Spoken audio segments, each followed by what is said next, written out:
Sanggar Cerita mempersembahkan Sabda Pandita Ratu.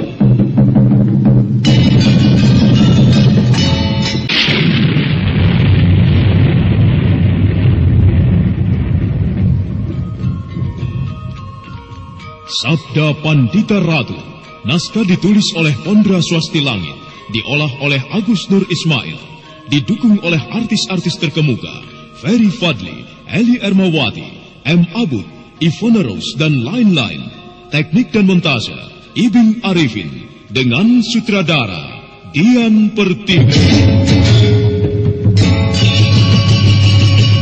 Sabda Pandita Ratu kali ini mengetengahkan episode ke-7 dengan judul Bintang Malapetaka.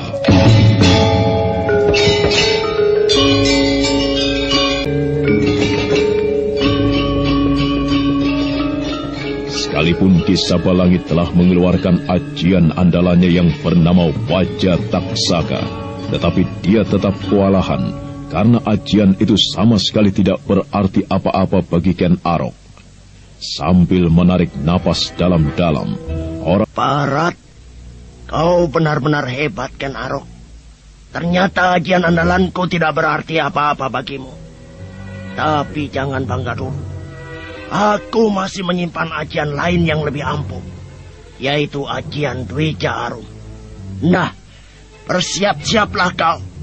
Seluruh ajian yang kau miliki akan kuhisap habis, dan akan kubenamkan dalam diriku. Ayo, mulailah. Lakukanlah apa yang kau inginkan. Tetapi jangan menyesal jika semua itu kandas begitu saja. Hup, hup. Jahanam. Hup. Ya.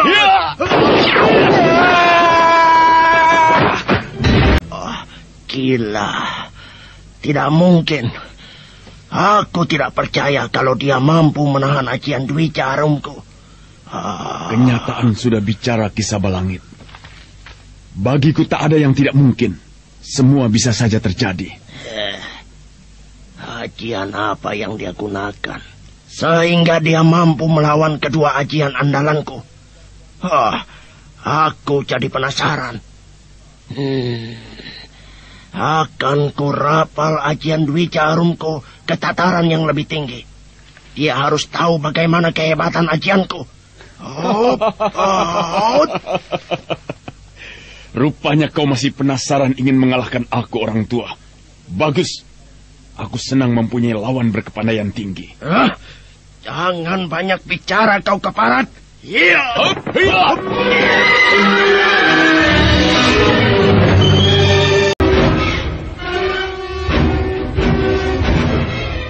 Kembali keduanya saling terjang, dan ketika berada di udara, telapak tangan mereka pun saling beradu dengan keras.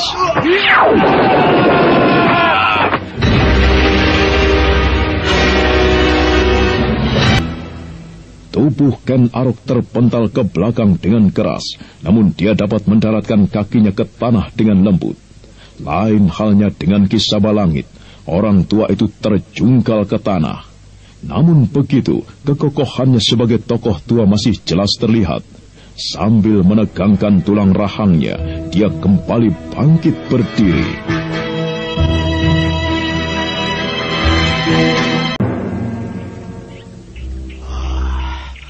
Kehebatanmu memang luar biasa, singa liar. Tetapi sekali lagi, aku belum kalah. Dan kau pun harus tahu aku masih menyimpan ajian yang lain, yang tidak kalah dengan kedua ajianku tadi. Kalau kali ini kau masih bertahan juga, artinya kau benar-benar seorang pemuda yang tidak terkalahkan. Sejak kehadiranku di Tanah Tumapel, semua orang sudah tahu siapa singa liar dari Padang Karautan itu. Kalau kau sekarang baru menyadari siapa itu Ken Arok, berarti kau memang orang tua yang pikun, yang siap masuk ke liang kubur. Kecoa busuk, ayo tunjukkan semua kesombonganmu dan umbarlah kata-kata busukmu. Setelah itu, kau akan tahu bagaimana kehebatan Ki Sabalangit yang sebenarnya. Ajian apalagi yang akan kau keluarkan, orang tua dungu? Kalau kali ini Ken Arok masih mampu melawanku dan menjatuhkanku, berarti hancurlah semua harapanku. Dan sia-sialah hasil dari ajian yang kupelajari selama ini. Tapi sekarang aku tidak boleh putus asa dulu. Aku harus membuktikannya dengan seluruh kekuatanku. Ayo, Sabalangit. Apalagi yang kau renungkan? Apakah kau sedang mengatur rencana licik? Atau kau memang tidak mampu menghadapiku? Jahanam. Lihatlah apa yang sekarang akan kulakukan. Hup, hup.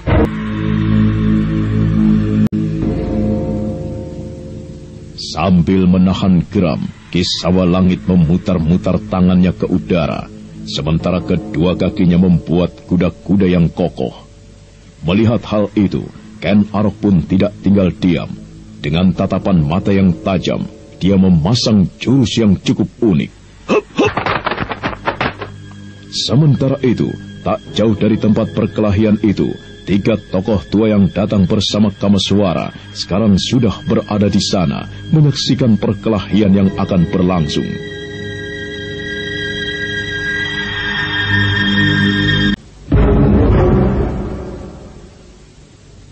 Ken Arok. Wah, ternyata dugaanmu benar, Kameswara, bahwa pemuda yang bercadar itu adalah Ken Arok. Menurutmu, siapa di antara mereka yang akan kalah? Saya tidak bisa menerkanya, Paman. Karena keduanya memang mempunyai kepandaian yang cukup tinggi. Tetapi bukankah kau tahu bahwa Ken Arok mempunyai kesaktian yang melebihi siapapun? Aku kira dia mampu merobohkan Ki Sabalangit. Entahlah, Paman. Karena yang saya tahu, Ki Sabalangit pun mempunyai ajian lain. Ajian yang sangat kejam, yang ia pelajari dengan mencari tumbal darah-darah seorang gadis. Iya, namun begitu, saya memang mengharapkan Ken Arok mampu mengalahkan Ki Sabalangit, agar tak ada tokoh sesat yang mengganggu ketentraman warga desa. Kau sendiri, apakah tidak ingin membantu Ken Arok? Tidak, Paman. Ini urusan mereka. Apalagi dalam hal ini Ken Arok seolah-olah berhak memiliki logam pusaka itu. Karena orang pertama yang mengetahui munculnya benda itu adalah dia. Kalau saja perkelahian ini bukan menyangkut masalah logam itu, mungkin saya akan turun tangan, karena dia pun masih mempunyai urusan dengan saya. Kameswara, apakah kau pun kenal dengan anak muda yang bersandar di dekat pohon itu? Itu Pronohito, muridnya Ki Sabalangit. Kelihatannya dia pun buta seperti gurunya. Iya, dia memang buta seperti gurunya. Sayalah yang membuatnya demikian, Paman. Paman, saya merasakan getaran aneh. Apa yang terjadi di sekitar wilayah ini, Paman? Tenanglah, Kameswara. Aku juga merasakan getaran aneh itu. Aku rasa getaran aneh ini berasal dari logam pusaka. Begitu dahsyatkah benda itu? Ya, dan aku rasa benda itulah yang menyebarkan kabut setan. Tapi saya tidak melihat ada kabut di sekitar tempat ini, Paman. Kameswara, mungkin kabut-kabut yang disebarkan benda pusaka itu tengah mencari mangsa. Makanya di puncak ini tidak nampak sedikit pun ada kabut. Lihat tangan Ki Sabalangit. Tiba-tiba saja telapak tangan itu berubah jadi merah darah. Mungkin ajian sesatnya mulai bekerja, Kameswara. Tapi kau lihat saja Ken Arok. Pemuda itu diam saja tak bergeming. Dia seolah-olah sudah mengukur sampai sejauh mana kehebatan musuhnya.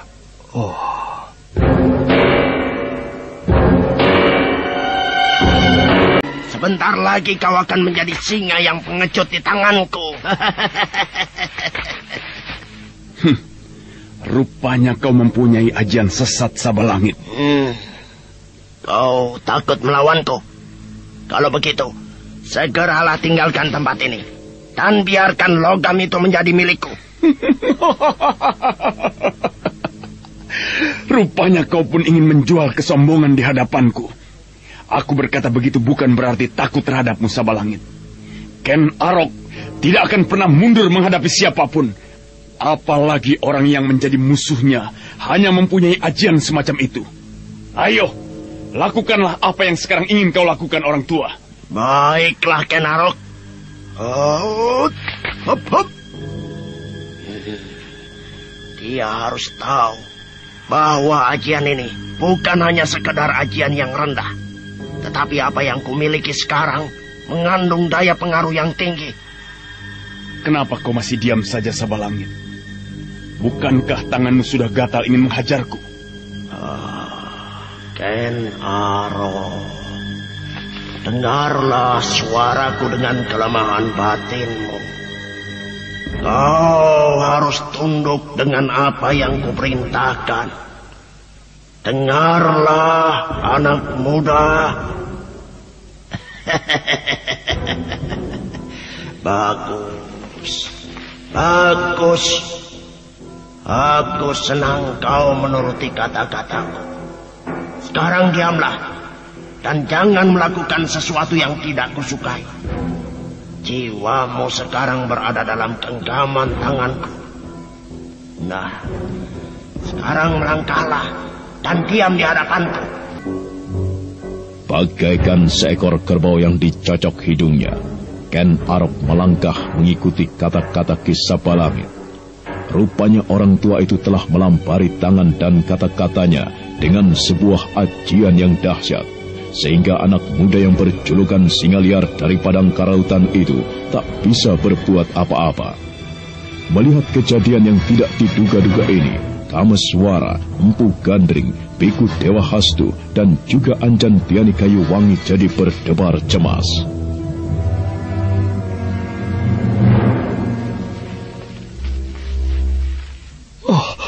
Tidak. Bagaimana mungkin Ken Arok bisa dipengaruhi seperti itu? Aku tidak percaya. Tenanglah, Paman. Ya. Kita lihat saja apa yang akan terjadi. Kalau memang Ki Sabalangit benar-benar mampu mempengaruhi Ken Arok, Ya. saya terpaksa akan turun tangan. Bau anjir apa ini, Paman? Seperti bau amis darah. Apakah bau amis ini berasal dari ajian yang dilontarkan Sabalangit? Kelihatannya begitu, Paman. Lihat saja telapak tangan Ki Sabalangit. Sekarang telapak tangan itu berubah merah. Seakan-akan mau mengeluarkan darah. Ya, benar. Ajian apa sebenarnya yang dilancarkannya? Kehebatan Ki Sabalangit. Semakin lama semakin tinggi saja. Entah bagaimana jadinya seandainya tokoh sesat itu tidak dimusnahkan. Kemungkinan besar dunia persilatan akan musnah di tangannya. Tapi Paman, bukankah Paman pernah berkata, sebagaimanapun kejahatan yang bercokol di muka bumi, pasti akan mengalami kehancuran? Iya. Aku memang mempercayai hal itu, Kameswara. Kalau demikian, kenapa Paman harus cemas? Entahlah. Aku tidak mengerti. Kenapa tiba-tiba aku mencemaskan Ken Arok? Sudahlah, Paman.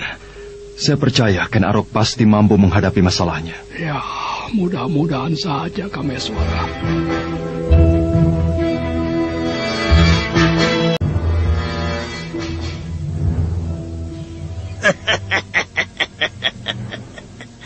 Tataplah baik-baik tanganku, Ken Arok. Dan lihat apa yang nanti akan kulakukan. Kau merasakan sesuatu dari telapak tanganku? Bau amis darah dari telapak tanganmu bisa mengundang kabut-kabut itu muncul, Ki Sabalangit. Dan nanti kau akan tahu sendiri siapa yang akan menemui ajal.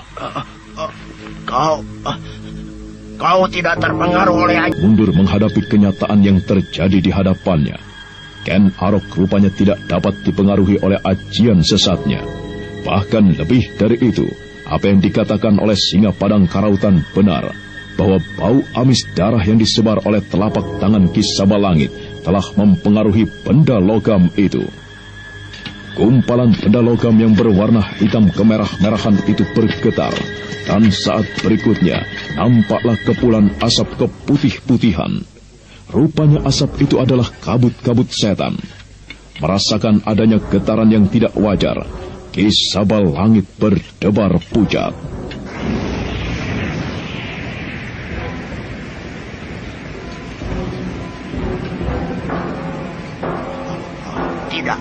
Tidak. Getaran yang kurasakan ini bukanlah getaran setan. Jahanam. Rupanya Ken Arok telah menyalurkan kesaktiannya sehingga dia tidak terpengaruh oleh ajianku. Kau kelihatannya gelisah sekali, Sabalangit. Kalau saja matamu bisa melihat, kau akan kaget bahwa kabut-kabut setan itu sudah berada di sekeliling kita. Tetapi kukira kau pun dapat merasakan getaran aneh itu, bukan? Tidak. Tidak. Getaran ini bukan berasal dari kabut-kabut jahanam itu. Kau jangan coba-coba menakuti aku, Ken Arok. Untuk apa aku menakut-nakutimu? Kau bukan anak kecil, Sabalangit. Kalau kau tidak percaya bahwa kabut-kabut itu ada, silahkan. Tetapi kenyataan yang akan kau hadapi harus kau terima sekarang juga, orang tua. Setan alas. Ternyata benar bahwa kabut-kabut itu memang ada di sekitarku. Apa yang harus aku lakukan sekarang? Aku benar-benar terjepit. Kabut-kabut itu menyerangku. Mampuslah kau, anak muda. Sebentar lagi tubuhmu akan berubah menjadi tulang-tulang yang rapuh. Dan aku akan mudah menyelamatkan diri. Kau tidak akan bisa menghindar dari kabut-kabut setan ini, Ki Sabalangit. Karena puncak bukit ini sekarang sudah dipenuhi benda-benda asap laknat. Tidak. Aku tidak boleh mati. Aku harus bisa menghindar dari sini.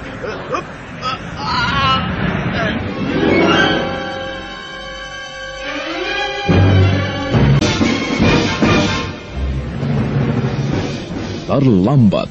Belum sempat orang tua beraliran sesat itu berpikir untuk menyelamatkan diri. Tiba-tiba saja kabut-kabut ganas itu sudah menerkamnya dengan garang. Tidak. Jangan.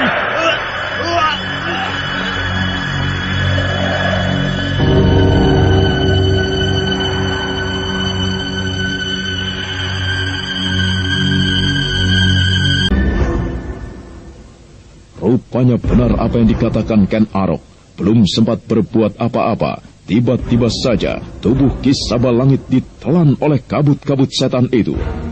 Tokoh sesat itu menjerit dengan keras, bagaikan seekor hewan yang sedang disembelih.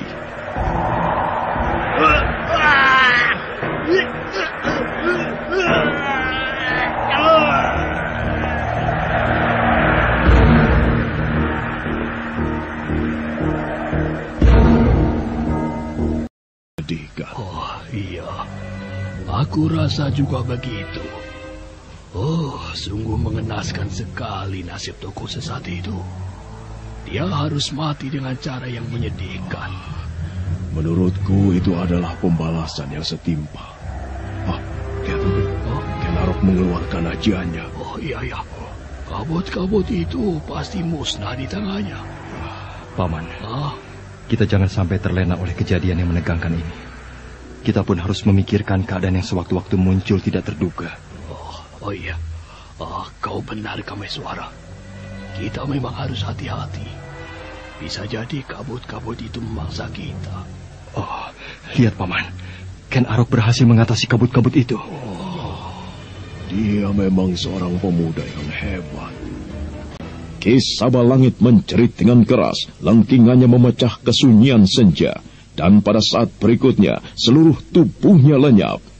Yang ada sekarang hanyalah tinggal tulang belulangnya saja. Kabut-kabut kembali melayang mencari mangsa berikutnya. Sementara Pronohito yang menggigil ketakutan mendengar jeritan gurunya, berusaha untuk lari, tapi terlambat. Kabut-kabut setan itu pun telah mengepungnya dengan ganas. Tolong, jangan. Aku tidak ingin mati. Guru! Mampuslah kalian. Siapapun orang yang berniat mengambil logam pusaka ini, maka seperti itulah akibatnya. Kisabalangit dan muridnya sekarang sudah tewas. Ya. Lalu bagaimana dengan kita sekarang, Adidewa Hastu? Kita lihat saja apa yang akan dilakukan oleh Ken Arok selanjutnya. Oh, jadi kita tidak meninggalkan tempat ini? Kita akan meninggalkan tempat ini setelah mengetahui kejadian selanjutnya, Empu. Dan juga mempunyai waktu pada saat yang tepat. Paman, aku tidak melihat Panji Parasu. Kemana dia? Hai, bukankah tadi berada di sampingmu? Tadi memang berada di sampingku. Oh, jangan-jangan dia melakukan sesuatu untuk melawan kabut-kabut setan itu. Wah, Kameswara, sebaiknya kau cari saja sebelum dia celaka. Iya, Paman. Oh, kemana orang itu? Rupanya dia masih penasaran ingin melawan kabut-kabut setan yang telah membunuh anak dan istrinya. Oh, aku tidak bisa membiarkan dia celaka, sekalipun dia orang lain. Aku harus menyelamatkan Panji Parasu dari bahaya kabut-kabut setan. Karena dia harapan warga desa untuk memimpin desanya. Oh, itu dia. Apa yang dia lakukan di sana? Panji Parasu! Kameswara. Panji! Apa yang kau lakukan di sana? Hup, hup.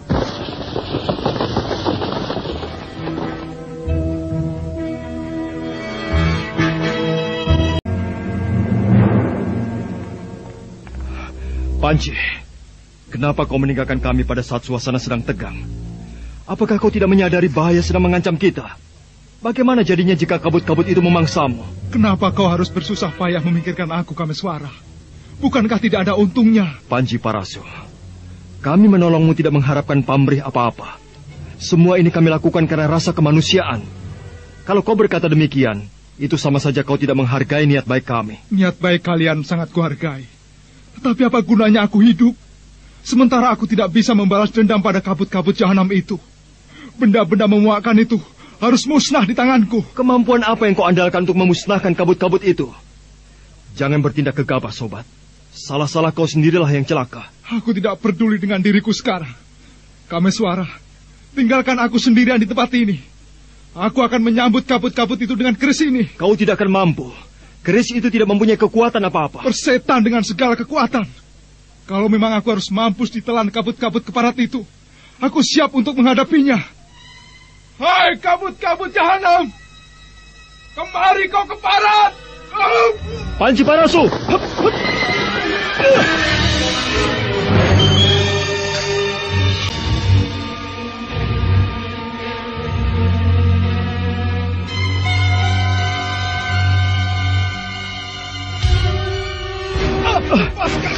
Lepaskan aku, Kameswara.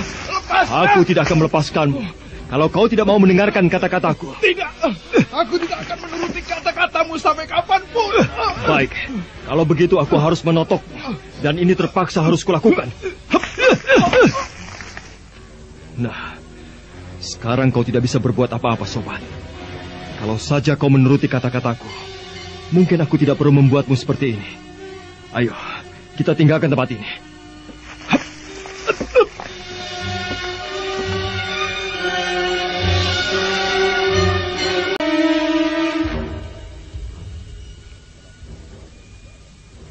Setelah membopong ke atas pundaknya, Kameswara melesat meninggalkan tempat itu.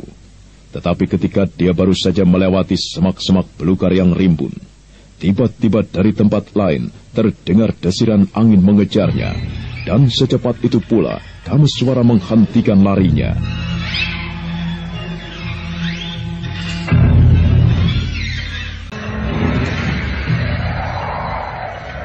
Hup!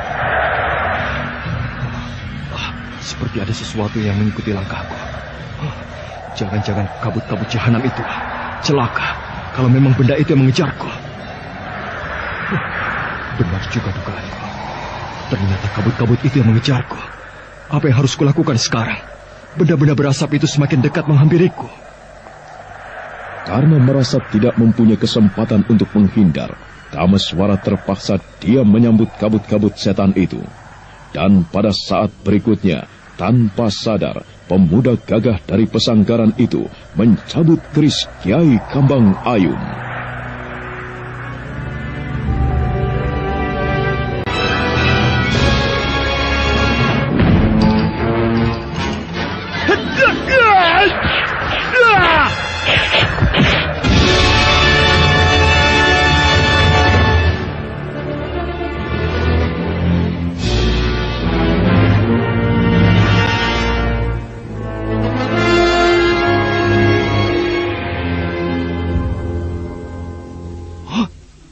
gila.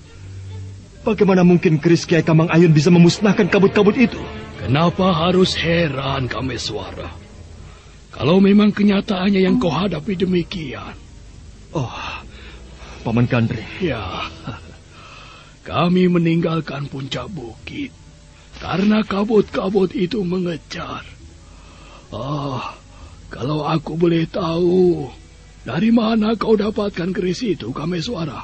Saya mendapatkan keris ini ketika berada di air terjun Kamang Ayun, Paman. Benda pusaka ini sepertinya mempunyai kekuatan aneh yang luar biasa. Barangkali Paman mau memeriksanya? Oh, mari.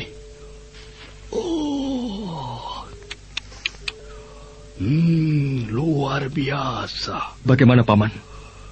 Rupanya keris pusaka yang kau beri nama Kiai Kamang Ayun ini benar-benar sebuah keris pusaka yang luar biasa, Kameswara. Bahannya pun sejenis bahan yang langka dan kemungkinan tidak ada di permukaan bumi ini. Apakah bahan yang terbuat dari keris ini sama seperti bahan yang berada di atas puncak itu, Paman? Ya, kukira demikian. Sekalipun belum tentu berasal dari tempat yang sama. Lalu apakah Paman pun tahu kemampuan dari keris ini sehingga mampu mengalahkan kabut-kabut jahat itu? Maksudmu tentang rahasia yang dikandung oleh keris Kiai Kamang Ayun ini? Benar, Paman. Sulit, Kameswara. Aku tidak tahu bagaimana caranya mengungkap rahasia dari kehebatan pusaka ini.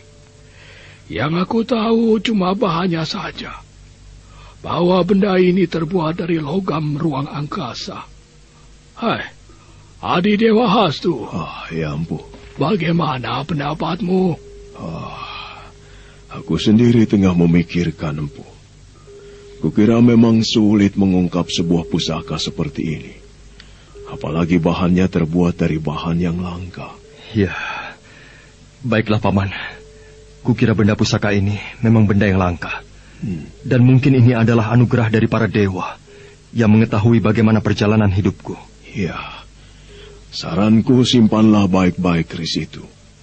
Jagalah jangan sampai jatuh ke tangan para pendekar tokoh sesat. Saya akan menjaganya dengan sebaik-baiknya, Paman. Bagus. Sekarang bagaimana, Empu? Apakah kita akan kembali ke puncak bukit itu? Atau tetap di sini sambil menunggu Ken Arok? Aku rasa kita memang tidak perlu kembali ke puncak bukit. Kita tunggu di sini saja. Ken Arok pasti akan turun. Iya, baiklah. Dan malam kembali mewarnai cakrawala. Seuntai senyum dari rembulan tua menerangi kaki bukit dengan sejuknya. 5 orang dari sosok yang berbeda kelihatan menanti seseorang dengan penuh harap. Setelah beberapa saat lamanya mereka berada di tempat itu, dan orang yang ditunggunya tidak juga muncul, Empu Gandring kemudian berdiri dari tempat duduknya.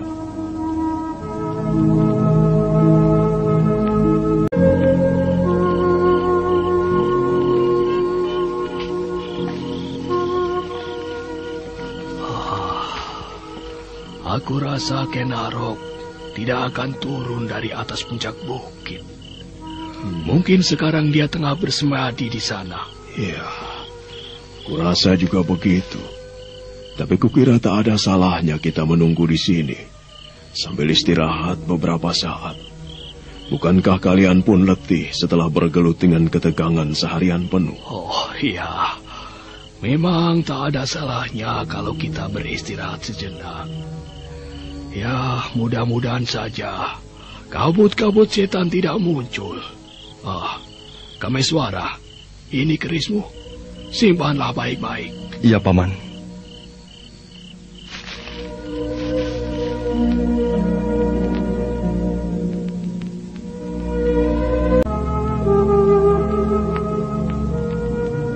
Kameswara segera menerima keris pusakanya kembali.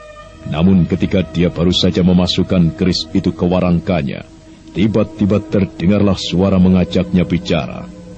Dan saat itu, rupanya Biku Dewa Hastu, Anjan Biani Kayuwangi, Empu Gandring, dan juga Panji Parasu tidak mendengar ada orang tengah berbicara dengan Kameswara.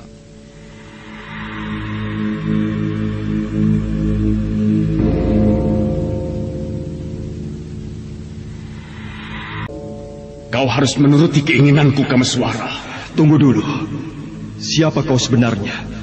Dan kenapa tiba-tiba aku harus menuruti keinginanmu, sementara aku tidak tahu siapa kau? Kau tidak perlu cemas. Nanti kau akan tahu siapa aku. Sekarang turuti saja kehendakku. Datanglah ke utara semenanjung ini. Aku menunggu. Banyak hal-hal yang ingin kubicarakan denganmu. Apakah kau Ken Arok? Jangan banyak tanya. Tidak ada waktu lagi untuk berbincang-bincang selain menuruti apa yang kuinginkan. Selamat tinggal. Malam ini juga kau kutunggu di sana. Tunggu dulu. Kau harus mengatakan siapa kau sebenarnya.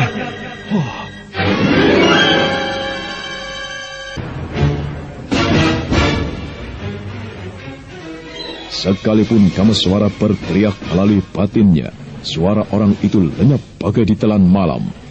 Dengan penuh tanda tanya yang dalam, pemuda dari pesanggaran itu menoleh ke atas puncak bukit. Suasana masih nampak hening, dan serangga malam bersenandung tak henti-hentinya. Nah, siapakah orang yang mengajak bicara Kameswara itu?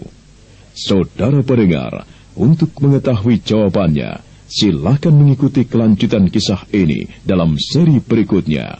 Sampai jumpa.